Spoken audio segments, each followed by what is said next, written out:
اعوذ باللہ من الشیطان الرجیم بسم اللہ الرحمن الرحیم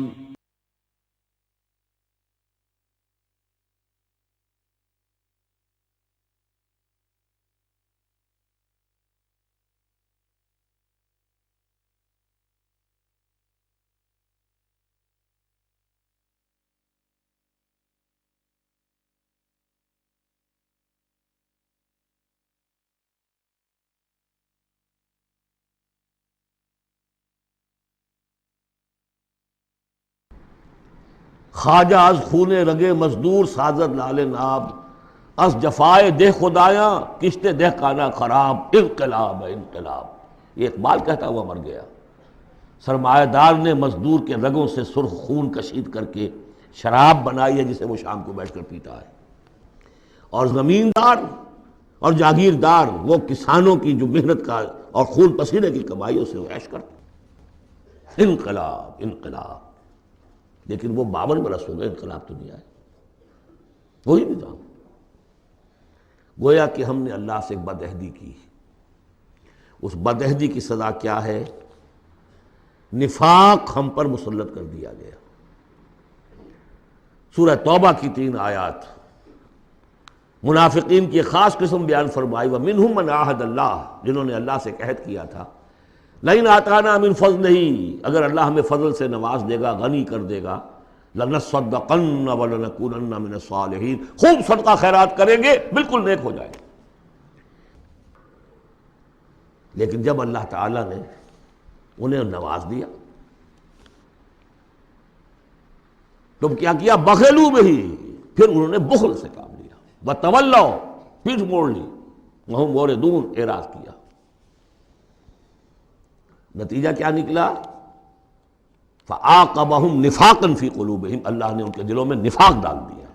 اور نفاق وہ بیماری ہے، قرآن میں کہا گیا ہے ان المنافقین فی الدرک الاسفل من النار، جہنم کے سب سے نچلے طبقے میں، وہی جو اشد العذاب، یوم القیامت یردون الی اشد العذاب، اگر پورے دین پر کاربند نہیں ہوگے تو قیامت کے دن شدید ترین عذاب میں جھونکے جاؤ گے۔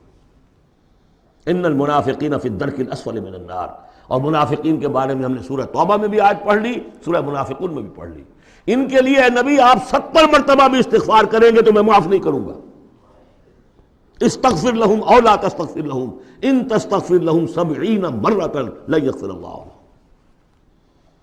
اس نفاق کی 3 شکلیں ہیں۔ نفاق باہمی، وہ ایک قوم ایک نہیں رہی، اب ڈھونڈ اب اس کو چراغ رخ زیبا لے کر، اب وہ قومیتوں میں تحلیل ہوگی، عصبیتیں، ایتھنک، لنگوسٹک، پروونشل، قوم کہاں ہے؟ تحلیل۔ نفاق باہمی، ایک نفاق کردار، جو حضور نے فرمایا کہ 3 نشانیاں ہیں منافق کی، اگر تینوں چیزیں ہوں تو وہ کٹر منافق ہے، خواہ نماز پڑھتا ہو، روزہ رکھتا ہو اور اپنے آپ کو مسلمان سمجھتا ہو۔ بخاری کی اور مسلم کی روایت ہے، جب بولے جھوٹ بولے، جب وعدہ کرے خلاف ورزی کرے، اور جب کہیں امین بنا دیا جائے تو خیانت کرے۔ اپنے معاشرے کو دیکھ لیجئے، میں تو یہ سمجھتا ہوں کہ جو جتنا بڑا ہے یہاں اتنا ہی بڑا جھوٹا، اتنا ہی بڑا وعدہ خلاف اور اتنا ہی بڑا خائن ہے۔ اب تو اربوں کے معاملے ہوتے ہیں، وہ خیانت جو ہے وہ کچھ سینکڑوں ہزاروں کی اب نہیں ہے، ملین اور بلینز کا معاملہ، اللہ ماشاء اللہ، سوائے اس کے کہ جو اللہ تعالیٰ نے کوئی، لیکن یہ کہ وہ ایکسیپشنز ہیں۔ اور تیسری سب سے بڑی منافقت اس وقت ہے ہمارے دستور کی منافقت۔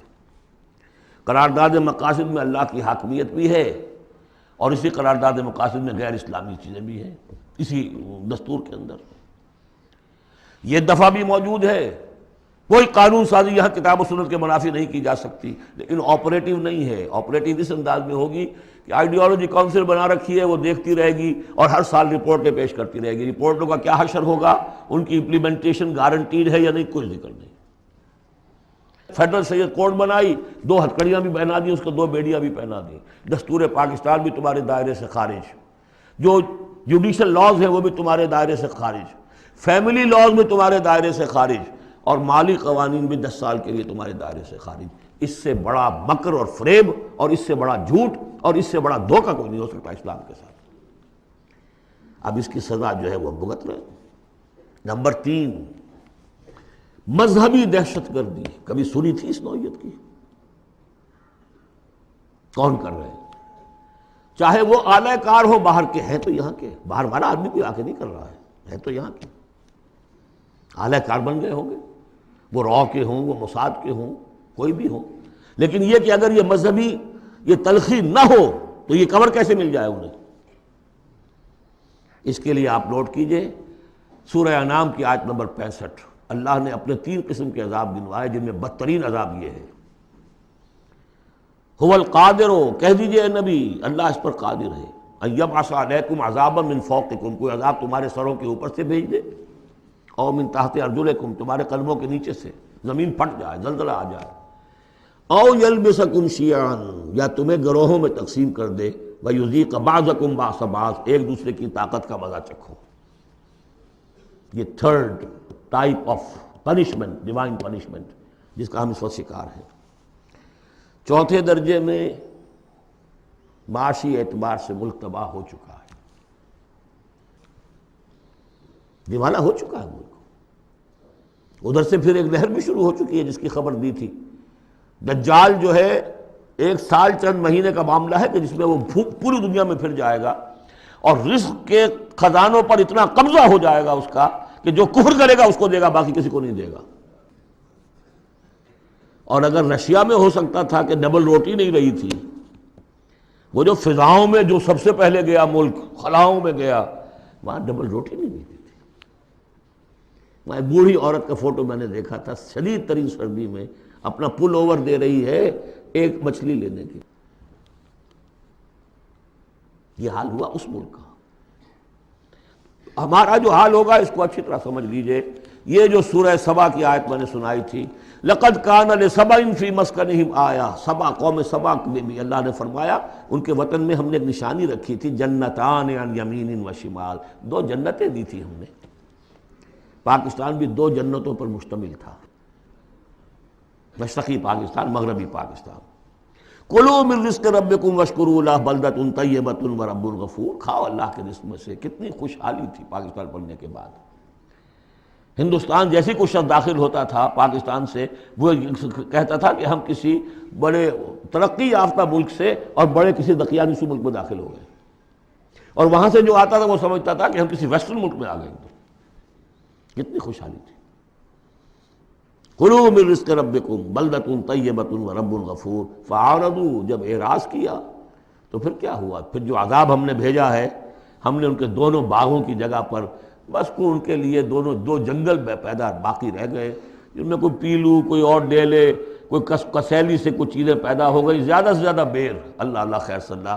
ذالک جزیناہم بما کفروا، جو انہوں نے ناشکری کی تھی اس کا ہم نے بدلہ انہیں دیا.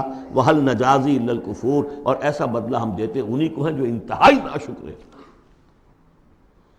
بہرحال چونکہ اسی ملک کو جو قوم سبا تھی، اس کے بارے میں آخری جو الفاظ آئے ہیں قرآن میں، فَجَعَلْنَاهُمْ أَحَادِيثَ وَمَزَّقْنَاهُمْ كُلَّ مُمَزَّقٍ، ہم نے انہیں بس کہانیاں بنا دیا کہ کبھی ایک قوم ہوتی تھی، اس کی بڑی عظمت تھی، اس کا بڑا تنتنا تھا اور دبدبا تھا، اور ٹکڑے کر کر کے اس کو ختم کر دیا.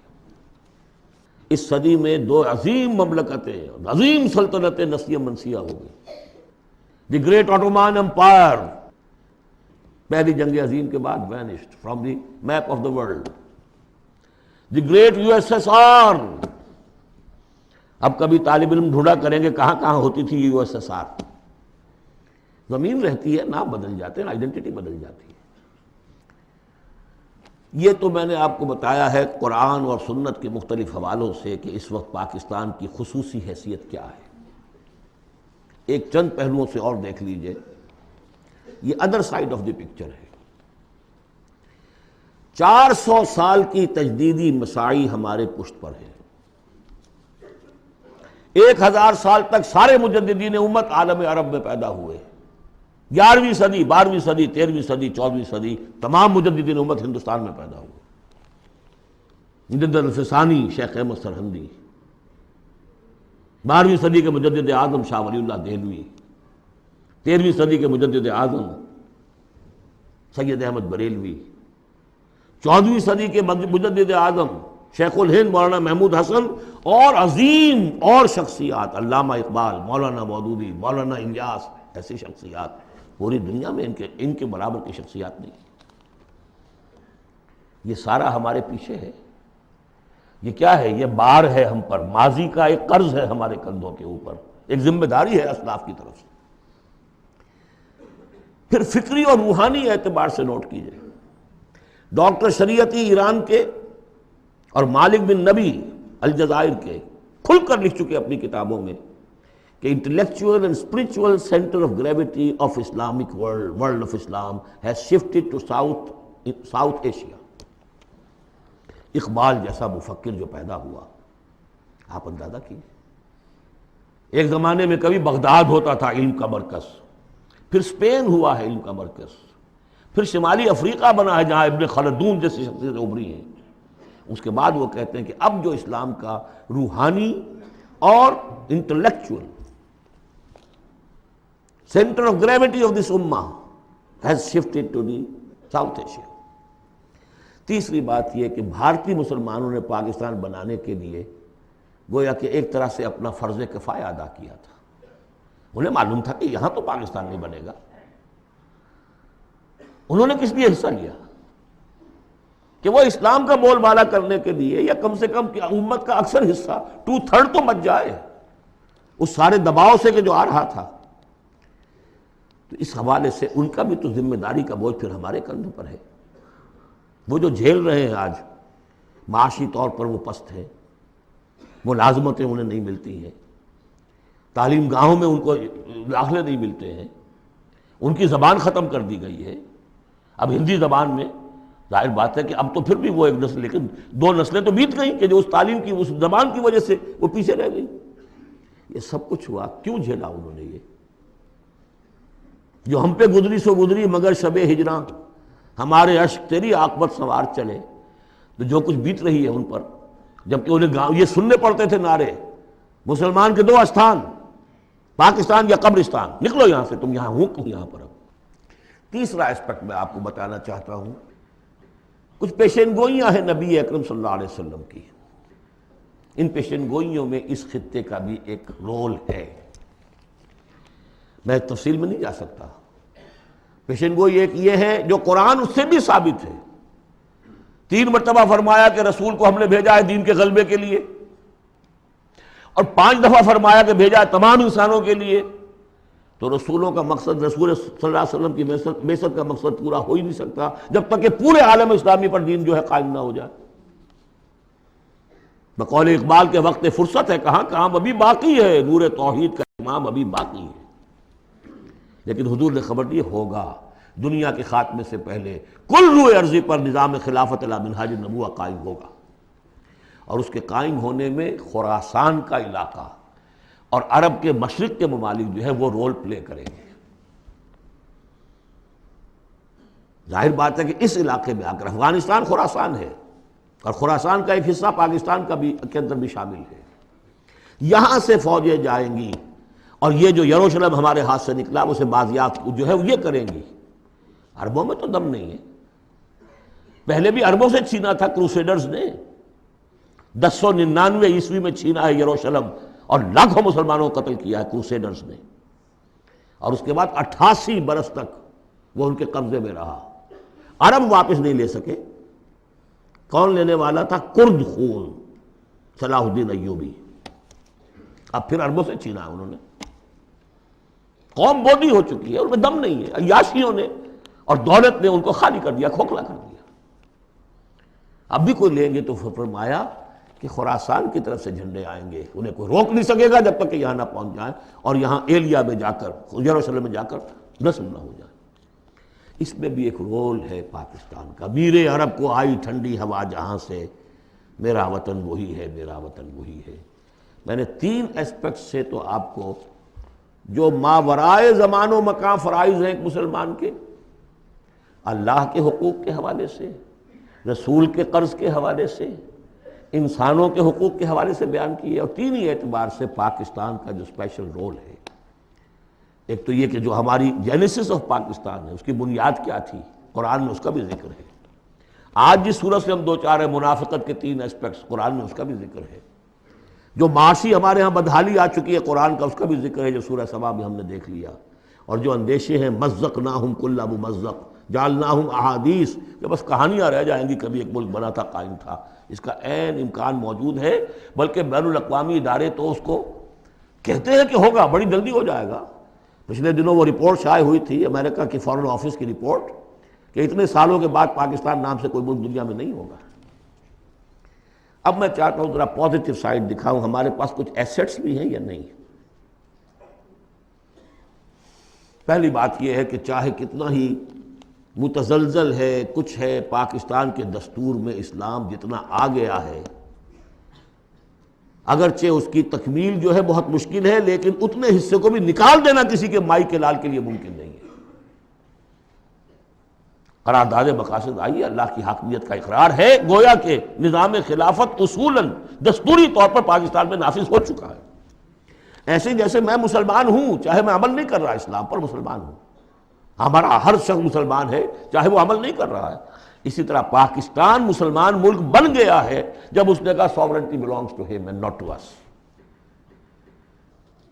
حاکمیت اللہ کی ہے اور ہمارے ہاتھ میں جو اختیارات ہیں وہ ایک سیکریٹ ٹرسٹ ہے، اور یہ سیکریٹ ٹرسٹ استعمال ہوگا اسی حاکم مطلق کی دی ہوئی عائد کردہ حدود کے اندر. یہ ہے لا الہ الا اللہ، دستوری زبان میں یہ لا الہ الا اللہ، ان الحکم الا للہ له الملک. پھر یہ کہ ایک بہت بڑا ایسٹ یہ ہے، بہت سی تحریکوں، بہت سے مصنفین، علامہ اقبال، مولانا مودودی اور بھی بہت سے مصنفین کی مسائل سے پاکستان میں جوان، ادھیڑ اور بوڑھے عمر کے لوگوں کی بہت بڑی تعداد ہے جو 2 چیزیں ان کے اندر موجود ہیں. نمبر 1، انہیں یہ معلوم ہو چکا ہے کہ ہمارا دین اسلام دین ہے، مذہب نہیں ہے، یہ پوری زندگی کا دین ہے، معلوم ہے. وہ دور گزر گیا جب کہ سمجھا جاتا تھا کہ بس نماز روزہ دین ہے. کچھ لوگ اب بھی ہیں، لیکن یہ معلوم ہے سب کو کہ یہ کل زندگی کا دین ہے. عبادت کا مطلب صرف نماز روزہ نہیں ہے، پوری زندگی میں اللہ کی بندگی ہے. وہ تصور دی ہاتھ سے دے کر اگر آزاد ہو ملت ہے، ایسی تجارت میں مسلمان کا خسارہ. ہوئی دین و دنیا میں جس دم جدائی، حوث کی امیری حوث کی وزیری، جدا ہو دی سیاست سے تو رہ جاتی ہے چنگیزی. یہ اقبال کا پیغام تھا. وحدت دین و دنیا کو تابع کرنا ہے دین کے. اور یہ کہ بہت سے لوگوں کے دلوں میں اس کی امنگ بھی ہے، خواہش بھی ہے، جذبہ بھی ہے. افسوس صرف یہ ہے کہ ایک تو بٹے ہوئے ہیں بہت، اپنی سیاسی مصلحتوں میں اس کو پیچھے رکھ کر اپنی پارٹی، اپنی شخصیت، اس کو ابھارنے کی فکر ہے. ایک خلط مبحث بہت تھا کہ کیسے دین یہاں لائیں. غلطی سے یہ سمجھا کہ الیکشن میں حصہ لو، ووٹ مل جائیں گے تو اسلام نافذ کر دیں گے. لیکن اس میں سمجھتا ہوں کہ اب بہت حد تک کمی ہو گئی ہے. تمام مذہبی جماعتیں یہ سمجھ چکی ہیں الیکشن کے ذریعے سے یہاں کچھ نہیں ہو سکتا، اسلام نہیں آ سکتا. تیسرے یہ کہ ایک عظیم قرآنی تحریک الحمدللہ اس ملک کے اندر قائم ہوئی اور چلی. کبھی سنا تھا؟ اپنے بڑوں سے پوچھ لیجئے، کبھی 6 گھنٹے بھی نماز تراویح کے لیے لوگ کسی مسجد میں رہے؟ پورا قرآن کا ترجمہ، درس قرآن کی محفلیں، 500 700 آدمی جمع، جبکہ کوئی سیاسی نعرہ نہیں، کوئی اختلافی بات نہیں. جو لوگ رہے یہاں پر 25 دن جنہوں نے مجھے سنا ہے، کہیں کوئی اختلافی فرقے وارانہ کوئی بات. قرآن ایس سچ، قرآن سمجھو. یہ تحریک جو ہندوستان میں شروع ہوئی تھی شاہ ولی اللہ دہلوی سے، الفوز الکبیر انہوں نے لکھی، قرآن کا ترجمہ فارسی میں کیا. ان کے 2 بیٹوں نے اردو میں اس سے پہلے ترجمہ کرنا گناہ سمجھتے تھے لوگ. آج بھی بعض لوگ ہیں جو ترجمہ پڑھنے کو گناہ سمجھتے ہیں، بس قرآن پڑھو اور ثواب حاصل کر لو. ہے بہت بڑی جماعت بھی ہے جو یہ کہتی ہے. مسئلہ پوچھنا تو عالم دین سے پوچھ لو، تم خام کا ترجمہ کیوں پڑھتے ہو؟ تمہارے ذہن میں شکوک و شبہات پیدا ہو جائیں گے. بس پڑھو اور پڑھ کے ثواب لو. یہ شاہ ولی اللہ نے جب فارسی میں ترجمہ کیا، انہیں قتل کرنے کی سازش ہو چکی تھی. اس نے اتنا بڑا جرم کیا، اتنا بڑا گناہ کیا. بلا لیے گئے تھے سرحد کے علاقے سے پٹھان قتل کرنے کے لیے. اور مسجد جو فتح پور کی ہے دہلی کی، جو چاندنی چوک کے ایک سرے پر ہے، وہاں درس حدیث دیتے تھے عصر کے بعد، اور اس کے بعد وہ نکل رہے تھے مسجد میں، باہر وہ کھڑے ہوئے تھے قتل کرنے کے لیے، لیکن کچھ اللہ نے ایسی ہیبت ڈال دی اس وقت ان کے دل پر، کوئی ایسی ان کی شخصیت کا اثر پڑا، وہ حملہ نہیں کر سکے۔ بہرحال یہ تحریک شروع کی انہوں نے، قرآن کو ایک اوپن کتاب بنایا، کھلی کتاب، پڑھو اس کو، سمجھو اس کو۔ لیکن الحمدللہ اس کا اگر یہ ملک نہ بنتا تو شاید یہ تحریک ایسی آپ کو یہاں نظر نہ آ سکتی۔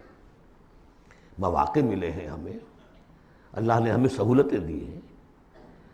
آپ کو معلوم ہے کتنے مہینے تک ہر ہفتے الہدا کا پروگرام جو ہے پورے ملک میں، جو یوں سمجھیے کہ نیشنل حکم پر ایک ہی وقت میں، اور وہ ٹیلی کاسٹ ہوا۔ غلغلہ ایک پیدا ہو گیا تھا کہ نہیں اسلام کی قرآن مجید کا، اگرچہ یہ کہ بر وقت جو ہے اس ملک کے اندر جو مغربیت کے پرستار ہیں، جلدی انہیں ہوش آ گیا کہ یہ تو طوفان جو ہے ہمارے لیے مصیبت بن جائے گا، تو اس کے لیے جو بھی کیا وہ آپ کو معلوم ہے۔ مجھے اس سے کوئی غرض نہیں، ویڈیوز ہیں، آڈیوز ہیں، میری دعوت پھیل رہی ہے دنیا میں، جہاں چلے جائیے آپ، جہاں اردو پڑھنے والے، اور اب تو میں نے 3-4 سال سے انگریزی کی ٹانگ توڑنی شروع کر دی ہے۔ امریکہ جاتا ہوں تو انگریزی کا، اس لیے کہ پہلے میں یہاں تو گھبراتا ہوں انگریزی میں تقریر کرتے ہوئے، یہاں کے لوگ بڑے حساس ہوتے ہیں کہ ذرا یہ لفظ انہوں نے ٹھیک نہیں بولا، اب وہ مسکرائیں گے، ان کے اپنے اپنے ایکسنٹ ہیں، اپنا اپنا ہے، وہ کیا بول رہے ہوتے ہیں، اور ان کی توجہ ہوتی ہے سننے کے لیے یہ کہہ کیا رہے ہیں۔ تو الحمدللہ کہ اب تو میں جاتا ہوں تو 1.5 مہینے میں ایک دفعہ، پچھلی مرتبہ میری ایک تقریر اردو میں ہوئی ایک جگہ پر، باقی سب انگریزی میں، پورا یہ میسج انگریزی میں جا چکا ہے عربوں کو، لوکل وہاں کے افرو امریکنز کو، پھر وہاں سے ہو کر مختلف، وہ تو نرس سینٹر ہے امریکہ اس وقت، وہاں سے جہاں جہاں وہ چیز پہنچ رہی ہے، تو اب اس کا کوئی نتیجہ انشاءاللہ نکلے گا، اور اس کا مرکز اللہ نے اس ملک کو بنایا۔ یہ ہمارے وہ ایسٹس ہیں کہ جو ہمارے پاس ہیں، ہمیں دیکھ لینا چاہیے ہمارے پاس کچھ ہے بھی کہ نہیں۔ اب آئی ہے بات کہ عملی اقدامات کیا ہوں، اس شعور کو اجاگر کیا جائے کہ اللہ کے دین کو غالب کرنے کی جد و جہد فرض عین ہے، nobody is exempt۔ یہی میں نے آپ کے سامنے بیان کر دیا، اگر دین قائم نہیں ہے تو ہماری عبادت جزوی ہے، ایک حصے میں ہم عبادت کر رہے ہیں اللہ کی، باقی دوسری زندگی کے ہمارے پہلو جو ہے اللہ کی بغاوت پر مشتمل ہے۔ یہ کام فرض عین کے درجے میں ہے، اور اس کے لیے عقلاً اور نقلاً لازم ہے کہ کسی نہ کسی جماعت میں آدمی شریک ہو، اکیلا تو یہ کام نہیں کر سکتا۔ اس کے لیے جیسا کہ میں نے عرض کیا تھا، عقل عام بھی کہتی ہے انقلاب، نظام بدل دینا کسی ایک آدمی کے بس کا روگ ہے، ایک پارٹی چاہیے، حزب اللہ چاہیے۔ حضرت موسیٰ کی قوم نے کوڑا جواب دے دیا تھا تو معاملہ وہیں کا رک گیا۔ حضور کے ساتھیوں نے ایک جماعت کی شکل میں اپنا، جہاں حضور کا پسینہ گرا وہاں اپنی خون کی ندیاں بہا دی، اسلام قائم ہو گئی۔ پھر احادیث دیکھیے، علیکم بالجماعہ، لا اسلام الا بالجماعہ، اور سب سے بڑی حدیث انی آمرکم بخمس، اللہ اے مسلمانوں میں تمہیں 5 باتوں کا حکم دے کر جا رہا ہوں، اللہ امرنی بہن، مجھے اللہ نے ان کا حکم دیا ہے، بالجماعت والسمع والطاعت والہجرت والجہاد فی سبیل اللہ، جماعت کی زندگی ہو اور جماعت بھی سم و طاعت والی، listen and obey, strong discipline, اور یہ جماعت کیا کرے گی؟ ہجرت اور جہاد کرے گی۔ یہ حدیث جو ہے ذرا نوٹ کیجئے کس قدر اس میں ایمفیسس ہے، انی آمرکم بخمس اللہ امرنی بہن، میں تمہیں 5 باتوں کا حکم دے کر جا رہا ہوں، اللہ نے مجھے اس کا حکم دیا ہے۔ پھر اس جماعت کے خد و خال ہم نے پڑھے قرآن مجید میں، حزب اللہ سورہ مائدہ میں، فإن حزب اللہ هم الغالبون، حزب اللہ کے یہ اوصاف ہیں، حزب اللہ اللہ کی پارٹی۔ سورہ مجادلہ میں شیطان کی پارٹی، حزب الشیطان، اور اللہ کی پارٹی۔ اس جماعت میں ہر فرد کو ہونا چاہیے، البتہ اس کے لیے یہ نہیں کہ میں صرف اپنی جماعت کی بات کر رہا ہوں، کوئی جماعت ہو جو آپ کو آپ کی سمجھ میں آئے کہ یہ ٹھیک ہے، یہ دین کے لیے صحیح کام کر رہی ہے، اس میں شامل ہو، تاکہ کوئی شخص بھی اس سے محروم نہ ہو۔ جیسے حضور نے فرمایا بلغوا انی ولو آیتن، پہنچاؤ میری جانب سے، کہا ایک ہی آیت پہنچاؤ، میرا کوئی امتی بھی تبلیغ قرآن کے فریضے سے محروم نہ رہ جائے، اس لیے کہ پھر میرا امتی کیسے ہوا؟ میرا امتی ہے تو اسے تو قرآن پہنچانا ہے، ایک آیت پہنچاؤ۔ باقی جو لوگ اپنی زندگیاں وقف کر دیں، ان کے لیے کیا کہا ہے؟ خیرکم من تعلم القرآن وعلمہ، تم میں سے بہترین لوگ وہ ہیں جو قرآن سیکھیں اور سکھائیں۔ وہ اپنی زندگی وقف کر دیں۔ اس حوالے سے کسی بھی جماعت میں جس پر دل ٹھک جائے، اگرچہ اس کے 4 خصائص ضروری ہیں جو آپ کو تلاش کرنے چاہیے۔ نمبر 1، ڈکلیئرڈ ایم ہونا چاہیے اقامت دین، دین کا غلبہ، نتھنگ شارٹ آف دیٹ۔ کوئی جزوی بات، کوئی سماجی اصلاح، یہ سارے کام اچھے ہوتے ہیں۔ کوئی خدمت خلق کا کام بہت اچھی بات ہے، لیکن یہ کہ ہر شے کا اپنا مقام ہے۔ جماعت ہونی چاہیے جس کا مقصود ہو اللہ کے دین کا غلبہ، اقامت دین کہہ لیں اسے، غلبہ دین کہہ لیں، نظام خلافت کا قیام کہہ لیں، حکومت الہیہ کا قیام کہہ لیں، لیکن ڈکلیئرڈ ایم ہونا چاہیے۔ ان اصطلاحات میں سے کوئی استعمال کر لیجیے۔ نمبر 2، وہ ڈسپلنڈ ہونی چاہیے، سم و طاعت۔ آمرکم بخمس اللہ امرنی بہن بالجماعت والسمع والطاعت۔ ہجوم نہیں، منظم، ایک امیر سے ان کا عہد ہو اطاعت کا۔ نمبر 3، اسے اپنا طریقہ کار کلیئرلی اسپیل آؤٹ کرنا چاہیے کہ ہم کس نہج سے یہ کام کرنا چاہتے ہیں۔ ایسے ہی مبہم سے نعرے لگا کر اور لوگوں کو صرف وقتی جوش دلا کر تو یہ نہیں، معلوم ہونا چاہیے طریقہ کار کیا ہے، اور وہ طریقہ کار انہیں دکھانا چاہیے کہ یہ ہم نے سیرت النبی سے، اس لیے کہ ماڈل وہ ہیں ہمارے لیے، اس سے اخذ کیا ہے۔ اس کے لیے میں آپ کو حدیثیں اگر سناؤں، امام مالک رحمۃ اللہ علیہ کا قول سنا دوں پہلے، لن يصلح آخر هذه الامہ الا بما صلح به اولها، اس امت کے آخری حصے کی اصلاح نہیں ہو سکے گی مگر ٹھیک اسی طریقے پر جس میں پہلے حصے کی اصلاح ہوئی تھی۔ وہ سیرت النبی سے دیکھیے۔ اور چوتھی بات یہ ہے کہ اس کی قیادت کو ٹھوک بجا کر دیکھ لینا چاہیے جتنا بھی ممکن ہے۔ باقی یہ کہ آپ کسی کے دل میں نہیں اتر سکتے، لیکن دیکھ لینا چاہیے whether they practice what they say، ان کے گھریلو نظام کیسا ہے، انہوں نے اپنے گھر میں دین نافذ کیا، ان کی معاش کیا ہے، وہ ہے شریعت کے دائرے میں۔ 4 چیزیں تلاش کر کے، اور اس تلاش میں بھی جو وقت لگے گا وہ جہاد کے اندر شمار ہوگا، بشرطے کہ سیریسلی، یہ نہیں کہ کیجولی بس ایسے ہی اس کو سمجھا جائے کہ اب یہ میری ضرورت ہے، یہ میرا فرض ہے۔ ہو سکتا ہے مجھے کل موت آ جائے اور میں بغیر جماعت کے ہوں گا۔ اقامت دین کی جد و جہد فرض عین ہے، اور اس کے لیے نماز شرط لازم ہے، جیسے نماز کے لیے اس کے لیے جماعت شرط لازم ہے، جیسے کہ نماز کے لیے وضو شرط لازم ہے۔ وضو کے بغیر نماز نہیں ہوتی۔ یہ 4 شرطوں میں انسان تلاش کرے، جو بھی سمجھ میں آ جائے، جو بھی سمجھ میں آ جائے۔ فاتقوا اللہ ما استطعتم، لیکن یہ کہ یہ معلوم ہو ہمارے ملک کی بھی بقا اسی میں ہے، اس کا استحکام بھی اسی میں ہے۔ یہ کشتی ڈوبتی ہے تو ہم ڈوبیں گے، یہ تیرتی ہے تو ہم تیریں گے۔ خالص دنیاوی اعتبار سے بھی سوچنے کی بات ہے، اور پھر یہ کہ اللہ کے ساتھ وعدہ خلافی کی اس سے کہیں زیادہ سزا کہیں مل نہ جائے۔ مشرقی پاکستان جب علیحدہ ہوا تھا کتنی بڑی سزا ملی تھی، 93,000 قیدی مسلمان قوم کا اس ہندو کے پاس جس پر کہیں 800 برس حکومت کی، کہیں 1000 برس حکومت کی، بھیڑوں بکریوں کی طرح انہیں ٹرکوں میں لاد کے لے کر گئے ہیں، جیسے ڈیرہ غازی خاطر بکریاں اور بھیڑیں آتی ہیں لاہور میں ذبح ہونے کے لیے۔ ٹائیگر جرنیل اور اپنا جو ہے پستول پیش کر رہا ہے، یؤتوا الجزیۃ عن ید وہم صاغرون، اور اندرا گاندھی کو کہنے کا موقع ملا we have avenged our 1000 years defeat، اور ہم نے 2 قومی نظریے کو بے آف بنگال میں غرق کر دیا ہے۔ پاکستان میں جس طرح بھارتی پکچروں کے ویڈیو دیکھے جاتے ہیں اور جس طرح وہ سنا جاتے ہیں پروگرام، وہ کالونائز تو ہم کر چکے ہیں۔ Bharat has already colonized Pakistan, culture پر قبضہ انہوں نے کر لیا ہوگا تو رہ کیا گیا آپ کے پاس؟ یہ سونیا گاندھی کا بیان تھا۔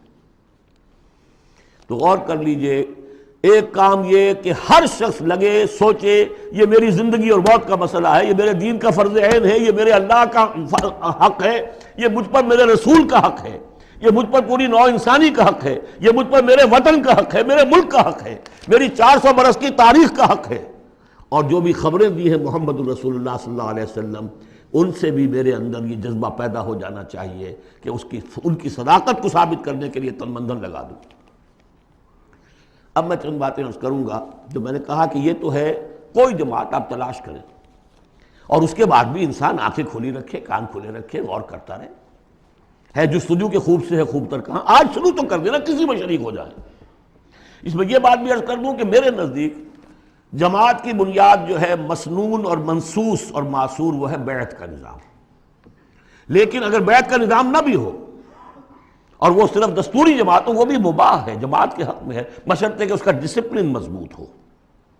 وہ 4 آنے والی ممبری والی جماعتیں سیاسی جماعتیں ہوتی ہیں. وہ جماعت جس کا ڈسپلن ہو، جس کا اخلاقی ایک معیار ہو. اب میں ذرا چند باتیں آپ سے عرض کر دوں. 65 سے میں نے اپنے مشن کا آغاز کیا تھا. پہلا میرا کام تھا دعوت رجوع القرآن کا، جو آج تک چل رہا ہے. ایسا نہیں ہوا ہے کہ میں نے کوئی قدم اگلا ہٹایا ہو تو اس کام کو چھوڑ دیا ہو. اس ضمن میں چاہوں گا کہ جو حضرات بھی جاننا چاہیں کہ اس میں کیا کچھ ہوا ہے، کس طور سے ہوا ہے، اس کا صغرا کبرا کیا ہے، اس کا پس منظر کیا ہے، اس کا ریشنلے کیا ہے، وہ میری ایک کتاب ہے دعوت رجوع القرآن کا منظر اور پس منظر. یہ کتاب مطالعہ کریں جن صاحب کو بھی میرے کام کے اس پہلی شق سے کوئی دلچسپی ہے. اس کے ضمن میں آپ نے سن لیا ہے، یہاں پر بھی خواتین کے پروگرام بھی ہو رہے ہیں، 1 ایئر کورس بھی شروع ہو رہا ہے. لاہور میں تو مسلسل ہو رہا ہے، امریکہ سے آ کے لوگ وہاں پر شریک ہو رہے ہیں اور 1 ایئر کورس کر کر کے نوجوان جا رہے ہیں. الحمدللہ کہ وہاں پر ہمارا جو ہے اب انشاءاللہ کوئی اکیڈمی وہاں پر بھی شروع ہو جائے گی. یہ ہو رہا ہے امریکہ کے اندر. دوسرا کام جو میں نے کیا الحمدللہ اللہ کے فضل و کرم سے، ایک مختصر لیکن منظم جماعت تنظیم بیعت کی بنیاد پر ایک مردہ سنت کو زندہ کیا آپ نے.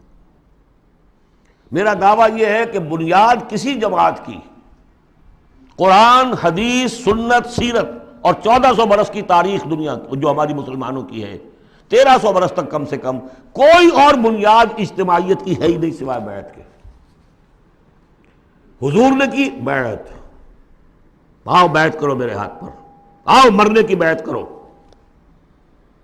یا پھر وہ بیعت جو عقبہ ثانیہ میں لی گئی تھی، بایعنا رسول اللہ صلی اللہ علیہ وسلم علی السمع والطاعۃ فی العسر والیسر والمنشط والمکرہ. بڑی طویل حدیث ہے، وہ میں بعد میں آپ کو بتاؤں گا بھی. ہم نے اسی کو اخذ کیا ہے، اختیار کیا ہے تنظیم اسلامی میں شمولیت کے لیے. جو بیعت ہے وہی سے لی ہے. بہرحال ہم نے اس پر ایک جماعت مرتب کر دی ہے، ڈھانچہ بنا دیا ہے، نظام العمل بنا دیا اس کا. یہ نہیں ہے کہ بیعت کا مطلب یہ کہ اب آپ کو کچھ کہنے کا حق ہی نہیں. لا حول ولا قوت. حضور سے لوگ اختلاف کر لیتے تھے. حضور نے فرمایا تھا غزوہ بدر میں کہ کیمپ یہاں لگا دو، لگا دیا گیا. پھر کچھ لوگوں نے کہا کہ حضور اگر تو یہ وحی سے ہے تو ٹھیک ہے، سر آنکھوں پر، اگر آپ کی ذاتی رائے تو اجازت ہو تو ہم کچھ عرض کریں. فرمایا ہاں کہو کہ ہمارا جو تجربہ ہے جنگی تجربہ اس کی روح سے وہاں پر کیمپ ہو تو اچھا. فرمایا اٹھاؤ، اکھاڑو کیمپ، یہاں سے لگا دو گا. تو مشورہ، شاورہم فی الامر، ان سے مشورہ کرتے رہا کیجئے. قرآن مجید میں حضور کو حکم ہے، مشورہ بھی ہو سکتا ہے، اختلاف رائے بھی ہو سکتی ہے، ذاتی تنقید بھی کیجئے. ہمارے ہاں تنظیم اسلامی کے اندر سالانہ ایک اجتماع وہ ہوتا ہے جس میں جو شخص چاہے آئے اور مجھ پر ذاتی تنقید کرے. باقی شورا کا نظام اپنی جگہ پر ہے جو الیکٹڈ ہوتے ہیں لوگ. تو ایک یہ کہ اس اصول پر ایک جماعت بنا دینا جو صرف پیری مریدی کا دھندا رہ گیا تھا، اسی لیے پہلے لوگ بڑے ہنسے یہ بیعت پر جماعت. لیکن یہ کہ اب وہ جماعت ہے الحمدللہ، اب وہ ایک اوپن انسٹیٹیوشن ہے اور اس کو ہم نے اس کے پورا نظام العمل بنا دیا ہے. اس میں اختلاف کی گنجائش ہے، اس میں اس طرح مشورہ ہوگا، اس طرح بات ہوگی. اور اس کے لیے 10 کتابچے ہیں چھوٹے چھوٹے، 50-50 60-60 صفحے کے. تنظیم کی بنیادی دعوت کو سمجھنے کے لیے وہ 10 کتابچے اس وقت یہاں نہیں ہوں گے، لیکن جس کا بھی ارادہ ہو جائے کہ سمجھنی ہے بات، اب جہاں اور جماعتوں کو دیکھنا ہے اس کو بھی دیکھنا ہے. یہ بھی ایک جماعت ہے. میں یہ نہیں کہتا یہی ایک جماعت ہے، جو بھی قافلے ہیں دیکھیے، سب کو دیکھیے. لیکن اگر تنظیم کو سمجھنا ہے تو 10 کتابچے چھوٹے چھوٹے. عزم تنظیم، تنظیم اسلامی کا تاریخی پس منظر، تعارف تنظیم، نظام العمل، میرا ذاتی حساب کتاب کہ میں نے دنیا میں کتنی جائیداد بنائی ہے، کب شروع کیا تھا تو اس کے بعد سے میری روٹی کہاں سے چلی ہے، اب کیا صورتحال ہے، ایک ایک پیسے کا حساب دے دیا. وہ میرا حساب کم و بیش کے نام سے وہ پمفلٹ موجود ہے. یہ ساری چیزیں جو ہے جن لوگوں کو اب سیریسلی بات کو سمجھ میں آ گئی ہو، سمجھ میں آئے کہ یہ میرا فرض ہے، آئی ایم رسپانسبل. مجھے اللہ کی بندگی کرنی ہے جس کے لیے یہ کام لازم ہے. مجھے محمد صلی اللہ علیہ وسلم کا قرض ادا کرنا جس کے لیے لازم ہے، مجھے اس ملک کا حق ادا کرنا جس کے لیے یہ لازم ہے۔ یہ اگر آپ کو اپنے فرض کا احساس ہو جائے گا تو آپ تلاش کریں گے، جو تلاش کرے گا وہ پائے گا، جو اندہ یا بندہ۔ باقی میرا ایک ماضی بھی ہے، وہ ماضی یہ کہ میں جماعت اسلامی میں رہا ہوں 10 برس تحریک کے ساتھ، جماعت میں 3 برس اور 7 برس جمعیت طلبہ میں۔ جمعیت طلبہ میں ناظم اعلیٰ بھی رہا ہوں آل پاکستان، جبکہ یہ مشرقی اور مغربی پاکستان دونوں ایک ہی ملک تھے، اور جماعت اسلامی میں میں ایک ضلعی تنظیم کا امیر رہا ہوں، ضلع منگمری کا۔ بہرحال یہ نوٹ کر لیجئے کہ وہ میرا ماضی ہے، اس سے مجھے اختلاف ہوا تو کیوں ہوا تھا، اس پر میری پوری کتاب موجود ہے۔ کوئی بدنیتی کا الزام میں نے مولانا مودودی پر نہیں لگایا، لیکن یہ کہ اختلاف ہوا تھا کہ الیکشن کے ذریعے سے بات سامنے آ چکی ہے، ہماری یہ ساری ایکسرسائز فیوٹیلیٹی ہے، ہمیں انقلابی طریقہ کار اختیار کرنا چاہیے۔ وہ کتاب تحریک جماعت اسلامی ایک تحقیقی مطالعہ جو میں نے 25 برس کی عمر میں لکھی تھی، اور جماعت کا رکن تھا اس وقت تک، میں نکل کر نہیں لکھی ہے میں نے، وہ تو جس کو نوٹ آف ڈسینٹ ہوتا ہے، پارٹی ورکر ہے، ممبر ہے، اور وہ ڈس اولیژن ہو گیا، کسی وجہ سے اختلاف ہو گیا ہے تو اپنی رائے ظاہر کرتا ہے نا، وہ میں نے پیش کی تھی۔ وہ کتاب بھی موجود ہے، لیکن اس کے بعد جس طریقے سے اس کی مس ہینڈلنگ ہوئی اس سارے اختلاف کی، اور پھر بڑے بڑے لوگ مولانا امین حسن اصلاحی صاحب، عبدالغفار حسن صاحب، عبدالجبار غازی صاحب، عبدالرحیم اشرف صاحب، کراچی کے شیخ سلطان صاحب، شیخ جمیل الرحمان صاحب، اور بہت سے، مولانا افتخار بلخی صاحب، یہ سب لوگ جو جماعت سے علیحدہ ہوئے، یہ حادثہ کیوں ہوا، اس پر بھی پھر میری ایک کتاب ہے، تاریخ جماعت اسلامی کا ایک گم شدہ باب۔ جنہیں میرے اس ماضی کو دیکھنا ہو، کچھ شکوک و شبہات تو میرے بارے میں بڑے پروپیگنڈے کر دیے گئے ہیں، اور جس کی وجہ سے حجابات سے قائم ہو چکے ہیں، لیکن اس کو دیکھنا، اسٹڈی کریں، معلوم کریں، دودھ کا دودھ، پانی کا پانی علیحدہ ہو جائے۔ تیسرا کام جو الحمدللہ میں اللہ کا بڑا فضل و کرم اپنے اوپر مانتے ہوئے اس کا تذکرہ کر رہا ہوں، اسے کسی درجے میں بھی کوئی خود ستائی نہ سمجھیے، بلکہ آج ہی جو آپ نے آیت پڑھی ہے فَأَمَّا بِنِعْمَتِ رَبِّكَ فَحَدِّثْ، جو بھی نعمتیں ہوئی ہوں ان کا تذکرہ کیا کرو۔ الحمدللہ کہ منہج انقلاب نبوی کے اوپر ہر اعتبار سے اس کو بالکل واضح کر کے، اور اس سے ہم نے ایک پروسیس اخذ کیا ہے۔ میں آپ سب سے کہوں گا اس کا مطالعہ کیجئے، سمجھ میں نہ آئے پھینک دیجئے اٹھا کر، کسی جگہ پر اختلاف ہو تو مجھ سے کیجئے بات۔ منہج انقلاب نبوی کتاب بھی ہے، کیسٹس بھی ہیں، آڈیوز بھی ہیں، ویڈیوز بھی ہیں۔ چوتھے درجے میں ہم نے تحریک خلافت شروع کی تھی، سن 91 میں نے یہی کراچی سے شروع کی، پھر اس کے بعد یہی کراچی میں خالد دینہ ہال میں نے 4 دن لیکچر دیے خلافت کے موضوع پر، اور اس کے بعد اگرچہ پروگرام یہ تھا کہ اسے ایک عوامی موومنٹ چلایا جائے، لیکن ابھی فی الحال ہم نے محسوس کیا کہ لوگ کچھ ہلنے کے لیے تیار نہیں ہیں۔ وہ ضرور دستخط کر دیتے ہیں، فارم پر کر دیتے ہیں، 2000 کا جلسہ ہے، 200 فارم ہمیں مل گئے، لیکن اس کے بعد ان کو ڈھونڈیے تو ملیں گے نہیں۔ لہٰذا وہ ہم نے صرف یہ رکھا، محدود کر دیا ہے کہ جو بیعت نہ کرنا چاہیں ابھی اور تنظیم اسلامی میں شامل ہونا چاہیں تو وہ معاون تحریک خلافت ہو جائے۔ اور ایک ہم نے تحریک خلافت ایک بنائی ہے رجسٹرڈ باڈی، تاکہ خلافت سے متعلق جو بھی مواد ہے وہ لوگوں کو پہنچایا جائے، ماڈرن حالات میں، ماڈرن سٹیٹ ہو، خلافت ہو، خلافت اصولی طور پر کیا تھی، اور خلافت حضور کے دور میں کیا تھی، اور خلافت اب کیا ہوگی، اس کو سمجھنا ہے دلیل کے ساتھ۔ اس کے لیے پیسہ چاہیے، اس کے لیے تعاون چاہیے، وہ کتابیں پھیلیں، چھپیں۔ اس حوالے سے یہ 4 شق ہیں میرے کام کے جو میں نے آپ کے سامنے رکھ دیے۔ تھوڑی سی بات اور کر دوں، میرا تعلق کن سے ہے۔ دعوت رجوع قرآن میں نے اپنے فکر کی، اپنی سوچ کے 4 سورسز معین کیے ہیں۔ اولین فکر جو ہے، میرے فکر پر جو بھی اثر پڑا ہے وہ علامہ اقبال کی ملی شاعری کا ہے، اور ہائیسٹ بھی اسی کا اثر ہے ان کا فلسافیکل تھاٹ جو لیکچرز میں ہے، reconstruction of religious thought in Islam. اس کے بعد مولانا مودودی کا تحریکی فکر، تحریک۔ اقبال مفکر تھے، وہ تحریک چلانے والے آدمی نہیں تھے، اگرچہ ابھی معلوم ہوا ہے ڈاکٹر برہان احمد فاروقی نے انتقال سے پہلے کتاب لکھ دی، جس سے ثابت ہوتا ہے کہ علامہ اقبال عمر کی آخری سٹیجز میں سن 35-36 میں بیعت کی بنیاد پر ایک جمعیت شبان المسلمین قائم کرنا چاہتے تھے، اور اس کا دستور بھی مرتب ہو گیا تھا۔ وہ ڈاکٹر برہان احمد فاروقی کی کتاب، اس کی تلخیص کر کے ہم نے شائع کر دیا علامہ اقبال کی آخری خواہش، اس میں خط و کتابت ہے، وہ ساری کی ساری چیزیں جو ریکارڈ میں موجود ہیں، لیکن بہرحال انہوں نے اپنی زندگی میں یہ کام شروع کر نہیں سکے۔ یہ کام مولانا مودودی نے شروع کیا، تحریک اٹھائی، جماعت بنائی. لیکن مولانا مودودی سے پہلے میرے نزدیک ابوالکلام بھی تھے. انہوں نے حزب اللہ بنائی تھی 1913 میں، اور وہ بیعت کی بنیاد پر تھی. اس حوالے سے یہ میرا ایک پس منظر ہے. اور 3 اعتبارات سے پھر میں اپنا رشتہ جوڑتا ہوں شیخ الہند سے، وہ نوٹ کر لیجیے اچھی طرح. ایک تو یہ کہ شیخ الہند کا جو ترجمہ، اس پر جو تفسیری حواشی لکھے شبیر احمد عثمانی صاحب نے، یہ میرے لیے قرآن فہمی کا بہت بڑا سورس ہے. تفہیم القرآن بھی، تدبر قرآن بھی، لیکن تفہیم القرآن میں بھی ایک چیز جو ہے وہ تشنا ہے. اس میں دین میں تصوف کی جو چاشنی ہے، باطنی کیفیات، وہ اس میں نہیں آ رہی ہے. تحریکی ہے، زبردست تحریکی انداز ہے، تحریک میں وہاں سے لیتا ہوں. لیکن ایک اسلاف کے ساتھ جڑنا، اور ایک یہ کہ دین کا یہ باطنی روحانی جو اس پہلو ہے، یہ میں ان شیخین سے لیتا ہوں، شیخ الاسلام شبیر احمد عثمانی اور ان کے استاد شیخ الہند مولانا محمود حسن. پھر ابوالکلام کو شیخ الہند نے تجویز کیا تھا 1920 میں کہ اس کے ہاتھ پر بیعت کرو اور اسے امام الہند مانو. اور مولانا مودودی بھی الجمیت کے اندر انہوں نے اپنی صحافت کا آغاز کیا تھا اسی وقت جس زمانے میں کہ شیخ الہند اس کے صدر تھے. یہ سارے حقائق جو اس وقت بالکل نگاہوں سے چھپے ہوئے ہیں، یہ میری ایک کتاب ہے جماعت شیخ الہند اور تنظیم اسلامی، اس میں تفصیل کے ساتھ موجود ہے. یہ میں صرف اس لیے بتا رہا ہوں کہ جس کو بھی ان 25-26 دنوں کے اندر کوئی بھی تعلق خاطر قائم ہوا ہو، جو سیریسلی سوچنے کو تیار ہو، وہ ان چیزوں کا مطالعہ کرے. اب آخری بات ہے، من انصاری اللہ، کون ہے میرا مددگار اللہ کی راہ میں؟ اس مدد کی کیا کیا شکلیں ہو سکتی ہیں؟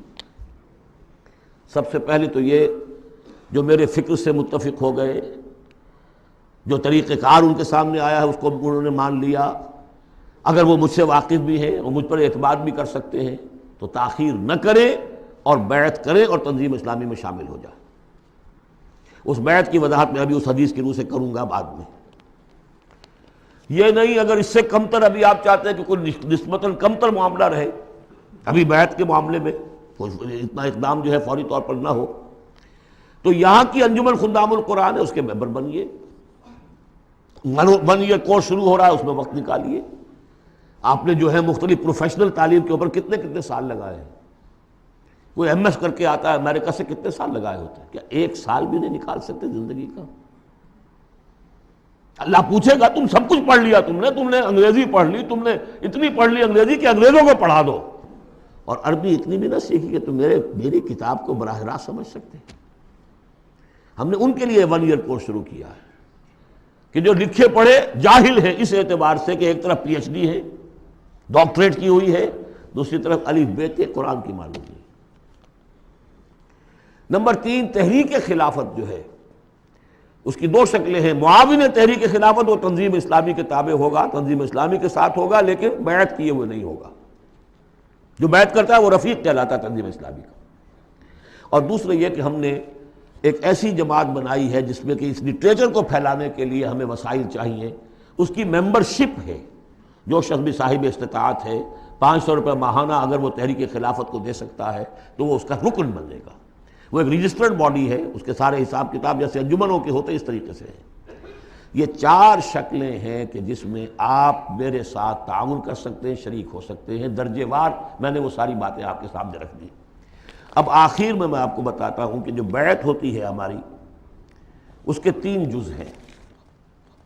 پہلا جز وہ ہے کہ جو ہر شخص کرتا ہی ہے مسلمان، صرف بیعت کے وقت اسے شعوری طور پر تازے کرنا ہے.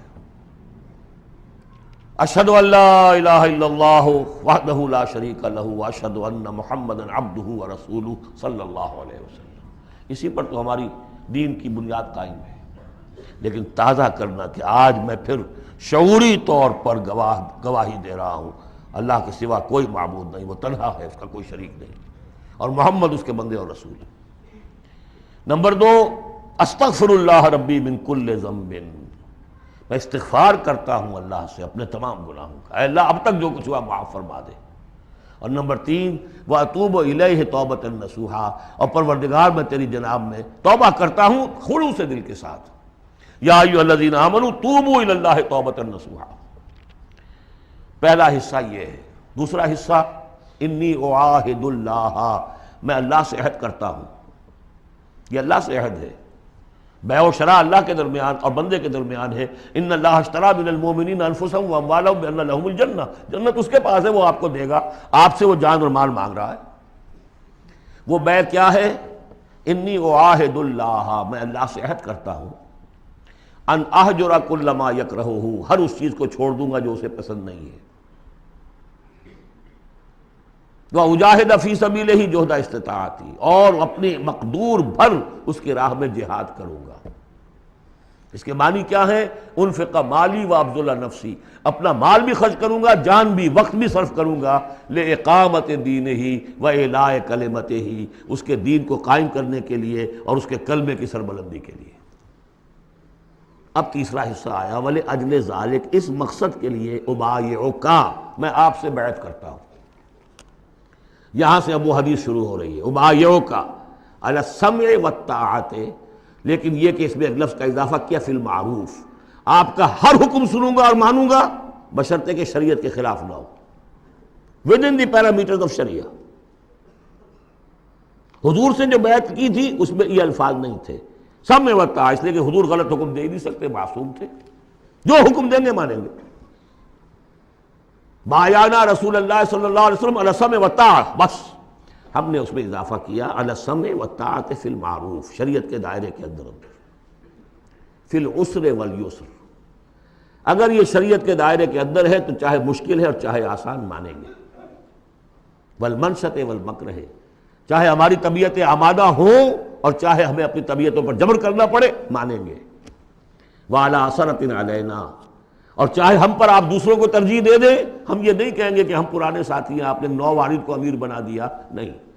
اٹس یور پریروگیٹو، یہ آپ کا اختیار ہے، جس کو چاہیں آپ بنائیں، ہم پر کسی کو ترجیح دے دیں.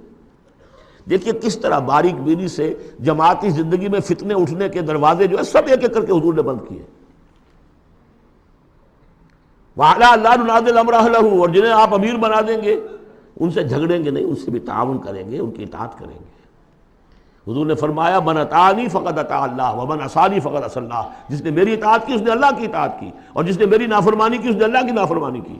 ومن اطاع امیری فقد اطاعنی ومن عصا امیری فقد عصانی، جس نے میرے مقرر کردہ امیر کی اطاعت کی اس نے میری اطاعت کی، اور جس نے میرے معین کردہ امیر کی مخالفت کی یا اس کی نافرمانی کی اس نے میری نافرمانی کی.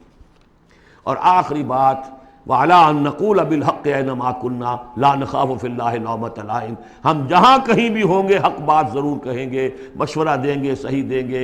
اب اپنی بات جو ہے ودہولڈ نہیں کریں گے، اپنے اوپینینز کو روکیں گے نہیں، حق بات کہیں گے، اپنی بات کہہ کر پھر ہم فارغ ہوں گے. اس کے بعد یہ کہ جو فیصلہ امیر کا ہوگا اس کے مطابق اطاعت ہوگی. یہ بیعت ہے. اور اب آخر میں نے جو آیتیں شروع میں پڑھی تھی، درمیانی آیت کا ترجمہ تو میں نے کر دیا تھا، اس سے پہلے کی دو آیتیں اور اس کے بعد کی دو آیتوں کا ترجمہ اور سن لیجئے. یہ پکار جو آج آپ کے سامنے آئی ہے اس کے اس حوالے سے سنیے. یا ایھا الذین آمنوا استجیبوا للہ وللرسول اذا دعاکم لما یحییکم، اہل ایمان لبیک کہو اللہ اور اس کے رسول کی پکار پر جبکہ وہ تمہیں پکاریں جس چیز کے کہ تمہیں زندگی ملے گی. بظاہر موت نظر آتی ہے غزوہ بدر سے پہلے، لیکن اس سے زندگی مل رہی ہے. وَاعْلَمُوا أَنَّ اللَّهَ يَحُولُ بَيْنَ الْمَرْءِ وَقَلْبِهِ، اور اگر حق کے واضح ہو جانے کے بعد انسان اسے قبول نہ کرے تو ایک وقت آتا ہے اللہ حائل ہو جاتا ہے بندے کے اور اس کے دل کے درمیان. وَأَنَّهُ إِلَيْهِ تُحْشَرُونَ، اور پھر اسی کی طرف تم جمع کر دیے جاؤ گے. وَاتَّقُوا فِتْنَةً لَا تُصِيبَنَّ الَّذِينَ ظَلَمُوا مِنكُمْ خَاصَّةً، اور ڈرو اس عذاب سے، اس فتنے سے جب آئے گا تو صرف گناہ گاروں کو لپیٹ میں نہیں لے گا، گندم کے ساتھ بھس نہیں پسے گا، گل بھی پسے گا. وَاعْلَمُوا أَنَّ اللَّهَ شَدِيدُ الْعِقَابِ، اور جان لو اللہ سزا دینے میں بہت سخت ہے. پھر وہ آیت آئی تھی وَاذْكُرُوا، ذرا یاد کرو، إِذْ أَنْتُمْ قَلِيلٌ مُسْتَضْعَفُونَ فِي الْأَرْضِ تَخَافُونَ أَنْ يَتَخَطَّفَكُمُ النَّاسُ فَآوَاكُمْ وَأَيَّدَكُمْ بِنَصْرِهِ وَرَزَقَكُمْ مِنَ الطَّيِّبَاتِ لَعَلَّكُمْ تَشْكُرُونَ. اور اس کے بعد کی دو آیات، یا ایھا الذین آمنوا لا تخونوا اللہ والرسول، اللہ اور اس کے رسول سے خیانت مت کرو، جو وعدہ کیا ہے سمعنا وأطعنا اس کو پورا کرو.